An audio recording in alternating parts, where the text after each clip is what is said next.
अब गणेश गोदियाल सिखाएंगे कि कोई पत्रकार कैसे करे पत्रकारिता। नहीं, सवाल तो ढंग का सवाल पूछो। नहीं, मेरी बात सुनो, आपको ये पूछना चाहिए तो ढंग का सवाल पूछो। नहीं, मेरी बात सुनो, आपको ये पूछना चाहिए। गणेश गोदियाल ने कह दिया कि ढंग से सवाल करो, तो ढंग का सवाल पूछो, तो ढंग का सवाल पूछो। आखिर ये ढंग से सवाल करने का मतलब होता क्या है? आपको ये पूछना चाहिए। नहीं, नहीं, आप जो है आप वकील की तरफ, मेरा ये कहना है, मैं आप कह रहे हो आप क्या अगर कोई सवाल उनके अनुरूप नहीं है तो क्या वो सवाल ही गलत है? कि अगर भी आरोप लगाया गया है कि आपके कार्यकाल में ही प्रमोद नौटियाल जी अभी मैं उस पे आ रहा हूँ।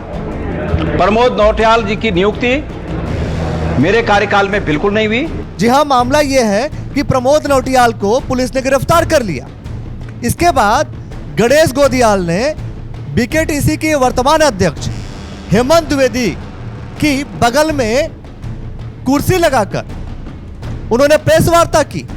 प्रेस वार्ता में वो यह बताने पहुंचे कि पूरी गलती हेमंत द्विवेदी की है, लेकिन जब बीच में पत्रकार ने सवाल पूछ लिया कि प्रमोद नौटियाल की नियुक्ति तो आपने की थी, फिर सुनिए उन्होंने क्या कहा। एक मिनट भाई, जरा रुको, तुम मेरे को डिस्टर्ब करना चाह रहे हो, रुक जाना। प्रमोद नौटियाल जी की नियुक्ति मेरे कार्यकाल में बिल्कुल नहीं हुई।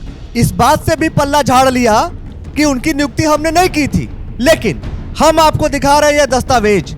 इस दस्तावेज में साफ तौर पर, स्पष्ट तौर पर लिखा हुआ है जिस वक्त गणेश गोदियाल जी बीकेटीसी के अध्यक्ष थे।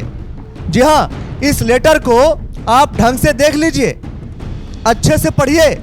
इस पे साफ तौर पर लिखा है, जो ये प्रस्ताव संख्या 9 है, इसमें साफ तौर पर लिखा है श्री प्रमोद नौटियाल कोऑर्डिनेटर कार्यालय आदेश के क्रम में विगत 3-4 वर्षों से अपने पद के साथ साथ वैयक्तिक सहायक माननीय अध्यक्ष के पदीय कार्यों का भी निर्वहन किया जा रहा है।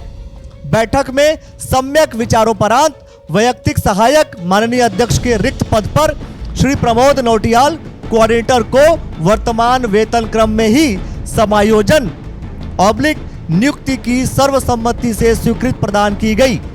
इस दस्तावेज में साफ तौर पर लिखा है, अगर आप ऊपर देखेंगे, बैठक कार्यवाही श्री बद्रीनाथ केदारनाथ मंदिर समिति, ये 27 नवंबर 2017 का यह बैठक है। उस दिन की बैठक में प्रस्ताव संख्या 9 में यह सुनिश्चित किया गया कि प्रमोद नौटियाल को वहां पर वैयक्तिक सहायक नियुक्त किया जाए। कौन थे उस वक्त, फिर से देखिए तस्वीरों में। लेकिन जब पत्रकार सवाल पूछता है तो फिर गणेश गोदियाल जवाब देने की बजाय ये कहने लगते हैं कि ढंग से सवाल पूछो। आप उनके वकील हो? आप अगर वकील हो तो इधर आ जाओ, यहाँ आ जाओ, इधर आओ। नहीं, सवाल तो ढंग का सवाल पूछो। नहीं, मेरी बात सुनो, आपको ये पूछना चाहिए। नहीं,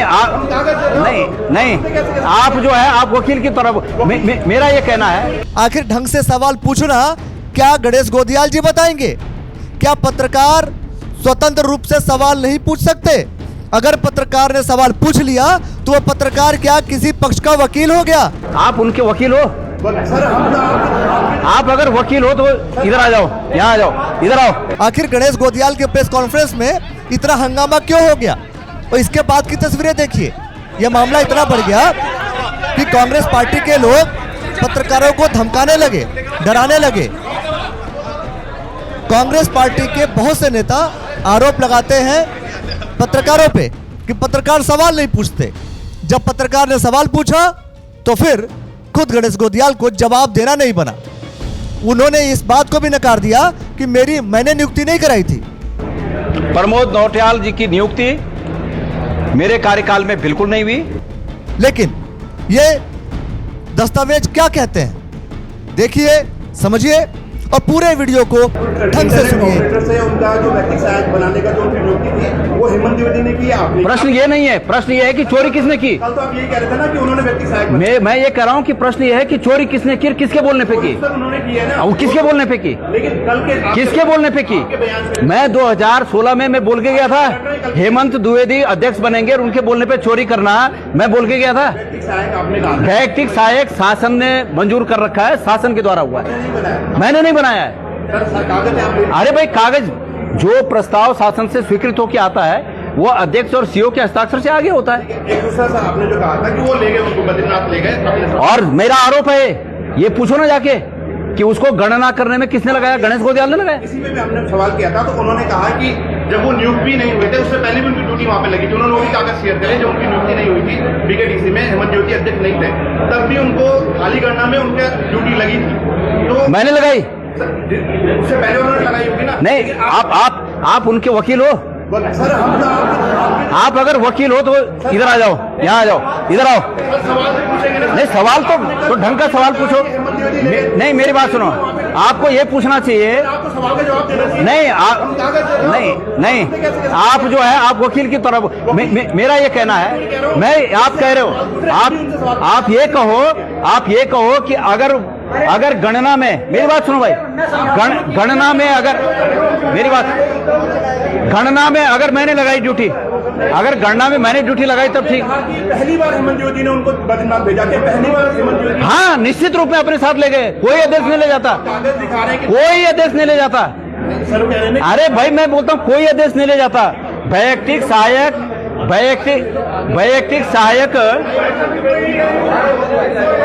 इधर मैं बोल रहा हूँ ना, मैं बोल रहा हूँ, इधर आ जाओ, यहाँ आ जाओ।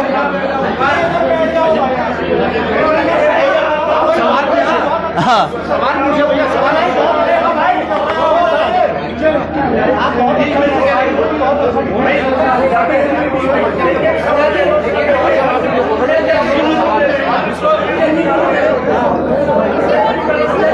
एक मिनट, अभी बहुत कुछ है भाई, अभी बहुत कुछ है भाई। नहीं तो सवाल, मेरी बात सुनो, अगर हाँ ठीक है, नहीं तो इधर आ जाओ। मैं एक मिनट भाई, एक मिनट, मैं ये कह रहा हूँ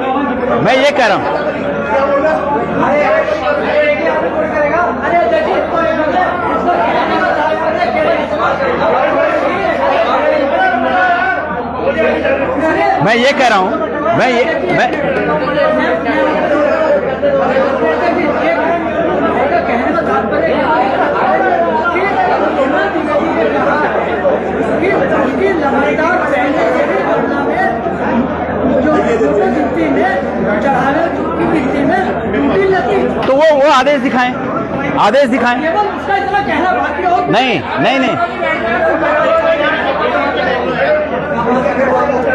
मेरी दृष्टि में भाई, मेरी दृष्टि में, एक मिनट, मेरी दृष्टि में अध्यक्ष से जुड़ा हुआ कोई भी व्यक्ति की ड्यूटी गणना में नहीं लग सकती।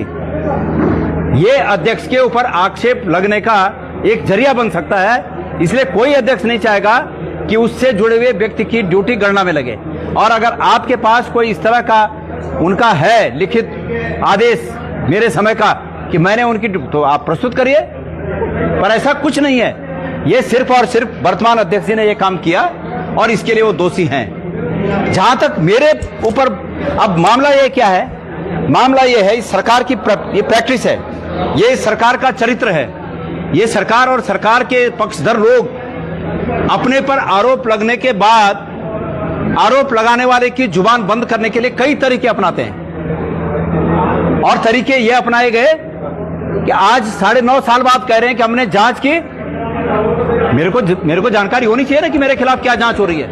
कभी बताया मुझे कोई नोटिस दिया? आज मैं सुन रहा था कि कोई मामला न्यायालय में, मुझे नोटिस आया? मुझे कोई नोटिस कभी नहीं आया। और झक मार रहे 9 साल सत्ता में बैठ के, अगर मेरे खिलाफ की जांचों को तकिए के नीचे लेके सोए हुए हैं तो इसका मतलब झक मारा इन्होंने 9 साल। क्यों गणेश गोदियाल को फ्री रखा? क्यों गणेश गोदियाल को नहीं छोड़ा? और आज जब अपने पे आई है तो तब गणेश गोदियाल का नाम आगे कर दो। अगर ये सरकार चाहती है कि उनके दुख का निवारण गणेश गोदियाल है तो मेरे से राय पूछ लो क्या होना चाहिए, मेरे से राय पूछ लो। होना ये चाहिए, हमारा मकसद हंगामा खड़ा करना नहीं, हमारा मकसद है कि जिस प्रकार से सत्ता में बैठे हुए टॉप से लेकर नीचे तक हर आदमी इस प्रदेश के हितों को खुर्द-बुर्द कर रहा है, हर जगह घाव कर रहा है, ये स्थितियां सुधरनी चाहिए। और जहां तक मंदिर समिति की बात है, अभी कोई साथी मुझे इससे पहले कह रहा था कि बीजेपी के नेता त्रिवेंद्र रावत जी का ये बयान आया कि इन्हीं सब चीजों को देखते हुए उन्होंने देवस्थान बोर्ड की स्थापना की और मंदिर समिति को भंग कर दिया। मैं समझता हूं कि किसी चीज को भंग करके, एक संस्था को भंग करके दूसरी संस्था को स्थापित करना किसी मसले का हल नहीं है। मंदिर समिति के ही अधीन अगर प्रशासन स्वच्छ हो, प्रशासन के जो प्रशासक हैं वो प्रशासक अगर पवित्रता से काम करे, नियम से काम करे, तो इस तरह की बातें पैदा नहीं हो सकती। हमारे समय में कोई इस तरह की बात पैदा नहीं हुई। आज बीजेपी के लोग जिन बातों को पैदा कर रहे हैं वो अपनी खाल बचाने के लिए कर रहे हैं। और मैं चुनौती देता हूं बीजेपी की सरकार को कि वो, अभी किसी ने कहा मुझे, कोई शायद सोशल मीडिया पे, कि मैंने कहा कि इसके लिए नेता प्रतिपक्ष की अध्यक्षता में जांच कमेटी बननी चाहिए विधानसभा की। तो उनका कहना था कि अपने लिए क्यों नहीं मांग रहे हो? हम अपने लिए भी मांग रहे, उसमें मुझे भी शामिल कर दें। मैं तो पिछले 5 साल से बोल रहा हूं भाई, जब से मेरे को डराने में लगे हुए, मैं तब से बोल रहा हूं, तब से मैं बार बार बोल रहा हूं कि तटस्थ जांच कर दो ना। सीबीआई जांच कर दी, इनकम टैक्स की जांच कर दी, अलानी जांच कर दी, फलानी जांच कर दी, अभी भी कुछ जांच बाकी है तो कर दो, हमने थोड़ी रोका है। लास्ट में ये है कि ये पूरा प्रकरण जो है, कुल मिला के लास्ट में ये है, खाने वाला का मुख्य किरदार, इसके लिए किसको जिम्मेदार? देखिए, अगर कोई टास्क को फतह करता है तो उसके कैप्टन को उसका श्रेय मिलता है। यहां पर नाकिस्ती हुई है, यहां पर बदनामी हुई है, तो निश्चित रूप में मंदिर समिति के अध्यक्ष और प्रदेश के मुख्यमंत्री इसके लिए सीधे सीधे तौर पर दोषी करार रहे हैं, क्योंकि उन्होंने समय रहते हुए इसका संज्ञान नहीं लिया और इस बात को दबाने की कोशिश की। और इस बात को दबाने की कोशिश के चलते ये संदेह पैदा होता है कि इसमें इन लोगों के कहीं आपस के हित जुड़े हुए हैं। मुख्यमंत्री जी इन पर कार्रवाई नहीं करना चाहते क्योंकि मुख्यमंत्री जी की बहुत सी चीजें इनको पता होंगी, और ये अपना पद छोड़ना नहीं चाहते क्योंकि इन्हें पता है कि मुख्यमंत्री जी हम पर कार्रवाई कर नहीं सकते। कुल मिलाकर ये बात है। और अंतिम बात यह है कि इन सब बातों के लिए ये कुर्सी लगी थी, इस कुर्सी पर न आना बहुत प्रश्नों का उत्तर है। एक सवाल ये है कि हेमंत द्विवेदी जी तो यहाँ नहीं है, लेकिन अगर वो आपको बुलाते हैं, दावत देते हैं कि आइए डिबेट करिए, तो क्या आप उस मंच पर जाएंगे? हो सकता है आज उनको ये मैसेज ना मिल पाए। क्यों नहीं? वाह, कमाल की बात कर रहे हो आप कमाल की बात कर रहे हो कि उनको मैसेज ना मिल पाया हो। लेकिन मैं ये कह रहा हूं कि भाइयों, कोई ऐसा दिन ना चुने कि मैं कहीं दूर रहूं, मैं उपलब्ध रहूं, 5-7 दिन पहले बता दें और तटस्थ स्थान चुने, मुझे कोई दिक्कत नहीं है। नहीं, मुझे नहीं पता था। हैं? क्या? डरना नहीं चाहिए भाई, सत्ता उनकी है, डर तो हमें होना चाहिए था, हमें कोई डर नहीं है, डरना नहीं चाहिए, आना चाहिए। देखिए मेरी बात सुनिए, मैं इस बात के लिए प्रतिबद्ध हूं कि चर्चा स्वस्थ होनी चाहिए।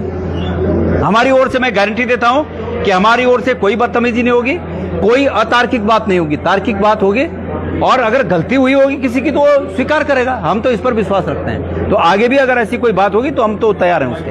धन्यवाद।